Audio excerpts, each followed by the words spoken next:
ইরানের supreme leader Ayatollah Khamenei স্টেজে উঠে সবার সামনে দাঁড়াতেই পুরো পরিবেশ মুহূর্তেই গম্ভীর হয়ে গেল।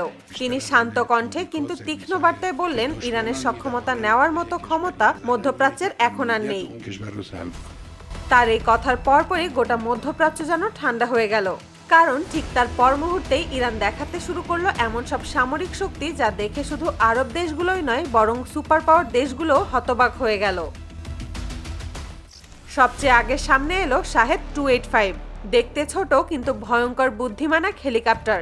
প্রথম দেখায় এটিকে সাধারণ যেন তেন হেলিকপ্টারের মতো মনে হলেও বাস্তবে এটি অত্যাধুনিক নজরদারি এবং যুদ্ধ মিশনের জন্য তৈরি।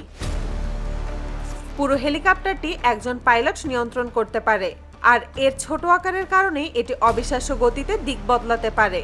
ইরান এটিকে ছোট রকেট এবং গাইডেড মিসাইল বহনের জন্য তৈরি করেছে। ইতোমধ্যেই এটি কয়েকটি সফল মিশনে অংশ নিয়ে দেখিয়ে দিয়েছে এর মারাত্মক সক্ষমতা। ছোট হলেও শত্রুর বড় আকারের হেলিকপ্টারকে ধ্বংস করে দেওয়ার রেকর্ডও আছে এর নামে, যা ইরানের প্রযুক্তিগত দক্ষতার বড় প্রমাণ। ইরান এরপর দেখায় শাহিদ ভাগিরি, যা বিশ্বের প্রথম ড্রোন ক্যারিয়ার হিসাবে পরিচিত। আসলে এটি ছিল এক বিশাল কার্গো জাহাজ, যাকে বুদ্ধি খাটিয়ে বিশাল এক এয়ারক্রাফট ক্যারিয়ারে রূপান্তর করেছে ইরান।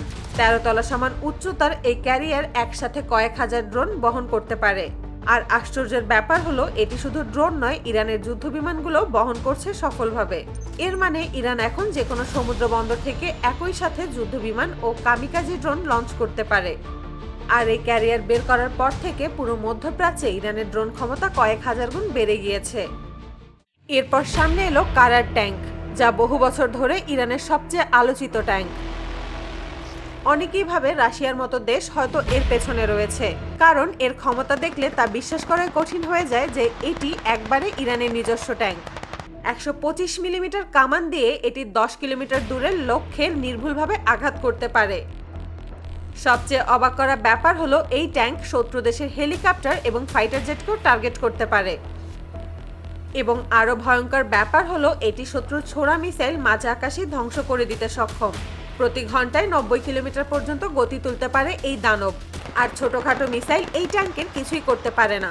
এজন্যই যুক্তরাষ্ট্র ও ন্যাটো এই ট্যাঙ্ক নিয়ে বেশ চিন্তিত, কারণ তাদের নিজস্ব ট্যাঙ্কগুলোকে বারবারই টেক্কা দিয়ে এসেছে ইরানের এই ট্যাঙ্ক। কিন্তু সবচেয়ে বড় চমক আসে যখন ইরান বহু বছর গোপন রাখার পর অবশেষে সামনে আনে Kaher F313 stealth fighter jet.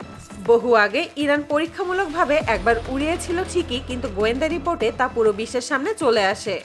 তারপর থেকে ইরান বহু বছর এই ফাইটার জেট নিয়ে মুখ খোলেনি।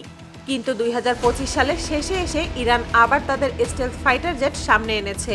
শোনা যায় এটি ভূগর্ভস্থ গোপন ল্যাবে বহু বছর ধরে তৈরি করা হয়েছে। এর ডিজাইন এমন উন্নত এবং স্টেলথ বৈশিষ্ট্য এতটাই শক্তিশালী যে এটি রাডারে ধরা পড়ার সম্ভাবনা প্রায় নেই বললেই চলে। বিশেষজ্ঞদের ধারণা, এটি ঘন্টায় 3500 কিলোমিটারের বেশি গতিতে উঠতে পারে। ইরান যেভাবে এটি লুকিয়ে রাখার পর আবার সামনে আনলো, তাতে বোঝাই যায় তারা মধ্যপ্রাচ্যের বিমান শক্তির খেলায় বিশাল পরিবর্তন নিয়ে এসেছে। তারপর সামনে আসে ফাতেহ ক্লাস সাবমেরিন, যা সম্পূর্ণ ইরানের তৈরি আধুনিক সাবমেরিন। প্রায় 600 টন ওজনের এই সাবমেরিন পানির 600 ফুট নিচে মাসের পর মাস ডুবে থাকতে পারে। আর সবচেয়ে গুরুত্বপূর্ণ বিষয় হলো, এটি পারস্য উপমহাসাগরের মতো কম গভীর পানি অঞ্চলে নিয়মিত টহল দিচ্ছে, যেখানে মার্কিন জাহাজগুলো নিয়মিত টহল দেয়। এতে আছে টর্পেডো, মাইন, অ্যান্টিশিপ মিসাইল, এমনকি অনেক রিপোর্টে বলা হয়েছে উন্নত সংস্করণে ক্রুজ মিসাইলও যুক্ত করা হয়েছে। ইরানের এই সাবমেরিন আমেরিকার আধুনিক রাডার একাধিকবার ফাঁকি দেওয়ার রেকর্ডও রয়েছে। এরপর আসে শাহেদ 129, ইরানের তৈরি মধ্যপ্রাচ্যের সবচেয়ে উন্নত স্পাই ড্রোন। এটি মাটি থেকে 17 কিলোমিটার উঁচুতে উঠতে পারে আর একটানা 24 ঘন্টারও বেশি সময় আকাশে থেকে নজরদারি চালাতে পারে। সবচেয়ে অবাক করার বিষয় হলো, এটি একই সাথে কয়েকটি দেশের উপর নজরদারি করতে পারে এবং শত্রুর যে কোনো যোগাযোগ সিগন্যাল ডিকোড করে দিতে সক্ষম। সবচেয়ে অবাক করার বিষয় হলো, এটি একই সাথে কয়েকটি দেশের উপর নজরদারি করতে পারে এবং শত্রুর যে কোনো সিগন্যাল ডিকোড করতে সক্ষম। এর শক্তিশালী সেন্সর ও ক্যামেরা কয়েক হাজার কিলোমিটার এলাকা পর্যবেক্ষণ করতে পারে। আর এর নাইট ভিশন সেন্সরের কারণে রাতের মধ্যেও অপারেশন চালাতে পারে। বালুঝড় বা ভয়ঙ্কর টর্নেডোর মাঝেও এটি কার্যকর থাকে, যা বিশেষজ্ঞদের আরও অবাক করে দিয়েছে।